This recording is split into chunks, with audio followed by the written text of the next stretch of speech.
Kia ora koutou. This is a video for Arthur and it's a trig and sequences combined question from June 2020 from Pure 1. So these are the papers that didn't get sat by real students because of COVID. So they still wrote the papers but nobody actually did them. I suspect that this question would have been one that students found pretty hard because you have to have a good grip on both the sequences work and on some trig identities. So I really like this question. I think it links up a couple of things nicely.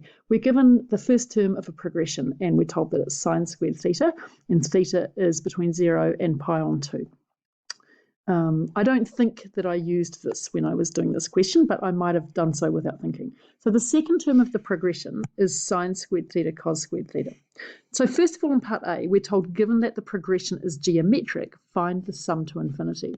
And the sum to infinity in a geometric progression, something's gone wrong with my pen, is equal to a over 1 minus r. Right, so that's what we're going to use in here, and that's worth, I think, a pretty generous 3 marks.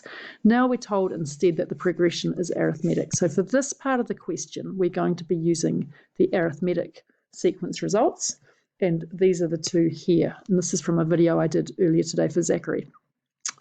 So let's first have a look at what's going on when we've got a geometric sequence.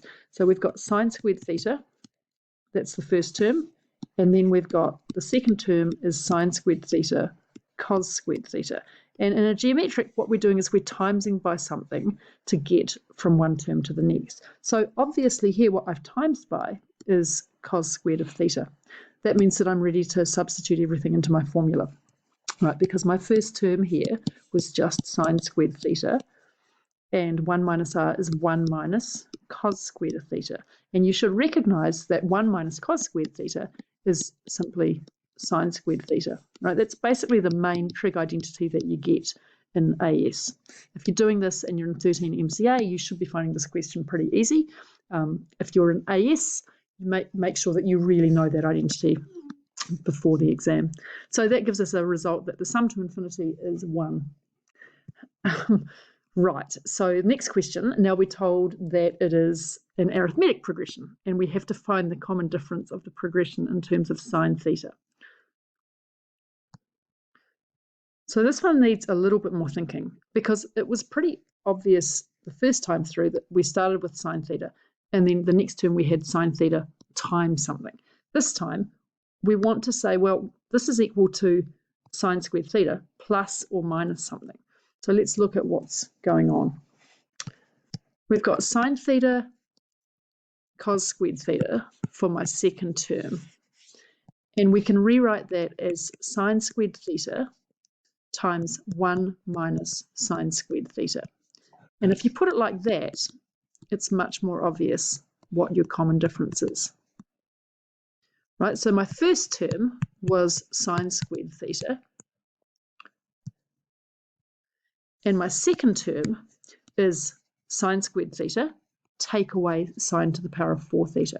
And that means that my common difference is negative sine to the power of 4 theta. And that's 3 marks there.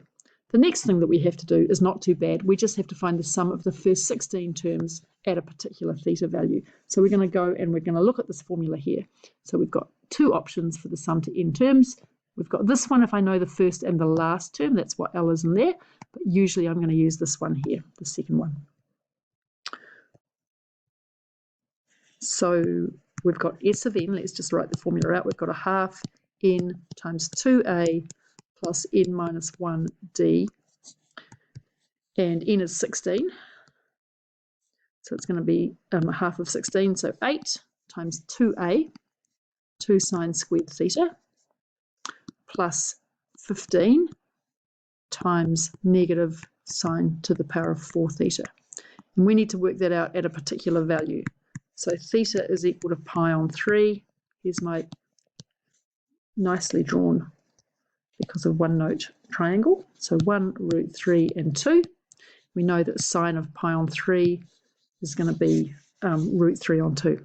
So the sum to 16 terms will be 8 times 2 times root 3 on 2 squared minus 15 root 3 on 2 to the power of 4, which when you bung it all together, gives me 16 times 3 over 4 minus 8 15s are 120 times root 3 to the power of 4 is 3 3s, which are 9 over 16. So if we work all of that out, this gives me 48 over 4, which is 12. And here I know you're going to do this on your calculators, but let's just simplify some fractions. So we've got 4 here, 30 here. So 270 over 4, which simplifies to 135 over 2. So not a very nice number. We get 24 minus 135 over 2, which is negative 111 over 2, which you're probably going to tick for that, but nicer is negative 55.5. So there you go, Arthur. I hope that helped. Just make sure that you've gone over your trig identities, and let me know if you've got any more questions on this exam problem or on anything else as well. Thanks for watching.